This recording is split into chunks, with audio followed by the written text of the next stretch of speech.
smartness comes in the intelligence that the connected devices and the Internet of Things produce. And how do you use that information intelligently to these various stakeholders?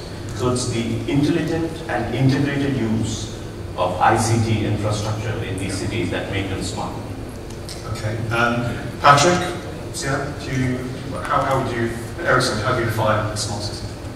I'm not sure that I have sort of an exact definition. That's a hard thing to do. But I think that the concept of smart city has evolved from being very focused on infrastructure and sort of practice into more the smartness of people, to provide people with tools to act in a smarter way, in a sense. And I was into that a little bit, and I think that is becoming an increasingly strong force to make sure that people are on board with this journey.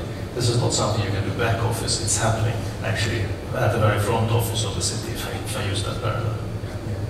For us, I mean, if you look at the evolution of these terms, we used to talk about, let's say, e-education. This was just connecting electronically. Then we started talking about mobile education, which is, let's put this curriculum on a tablet and make it available for the student. The smart education is more about really anticipating what the user needs and wants and providing him with this additional experience around it. So it's beyond just a curriculum on a tablet. It's perhaps the ability for me as a father to receive a notification on my smartwatch that my son has finished his assignment, so I can unlock for him the iPad, so he can play a game or watch a movie on TV. It's this integration of all these different tools and everything into one smarter world. Okay. And so why is this concept relevant to this region in particular, do you think? I think one of the key aspects is the urbanization level within the region. If you look at, we are highly urbanized, and so that kind of makes it very relevant for us to take it to the next stage of urbanization. And as Patrik presented in terms of the digital natives, and you having a huge number of under 20, 25 youth in the region who are available, who are the native adapters to these kind of services. So I think that's where we as mobile operators need to really evolve. That's a natural evolution path for us to really provide. Okay. And are there any other characteristics of the Middle East that make energy conservation? I think that's another key area where the governments are focusing on how do we help conserve energy, how do we tap non-conventional energy such as solar energy and stuff like that. So that's another key aspect. Water scarcity as well? Water scarcity as well. Water leak detection systems are being rolled out again in the UAE and Qatar as well. So quite a lot on energy conservation. There are three trends here that are converging. If you look at Dubai, which is the host city in the Gulf in general, is the fact that first of all we're practically starting from scratch in many areas. So Hussein is a great example of that. But at the same time, the infrastructure that is being provided today between the technology that Ericsson gives and the networks and services that Ooredoo presents are really some of the best in the world. So we have really a beautiful platform to build anything on top of it.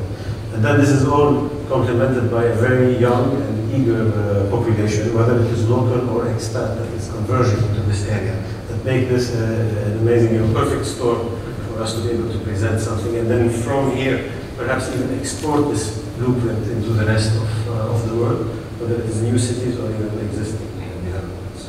Okay.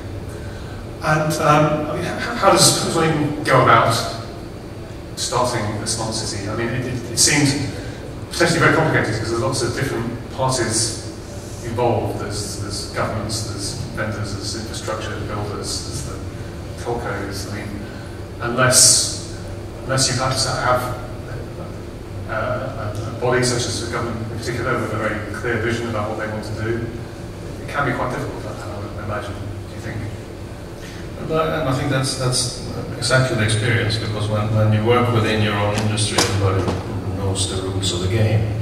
But when you start to collaborate across industries and public-private, it becomes a learning curve for everybody. And I think that we have seen that in many of the different projects that we are participating with. That we often start with very unique requirements, that the power industry is so very unique. You can't apply technology standards, we have to have power standards. The automotive industry is very unique, you can't apply technology from telecom and IT. But at the end of the day, I think that so far we have managed to progress. It takes some time. So it's very much a question of patience and sort of interest to find the best possible solution. And that takes time. I think you need to start with solutions by solution, and then eventually find the more sort of common denominators. It's very hard to start with a sort of fully fledged framework before you have any solutions. That normally doesn't work. So you have to do it opportunity by opportunity, but still have in mind, which I think is the really interesting discussion around smart cities, is to see where are the boundaries of the industry going to, how are they going to be moved by this? Because I'm pretty convinced that the networks of tomorrow will deliver so much more. But the question is, of course, what is the common platform and what is an industry-specific platform? And I think that negotiation is ongoing right now. So we'll see how that ends, basically.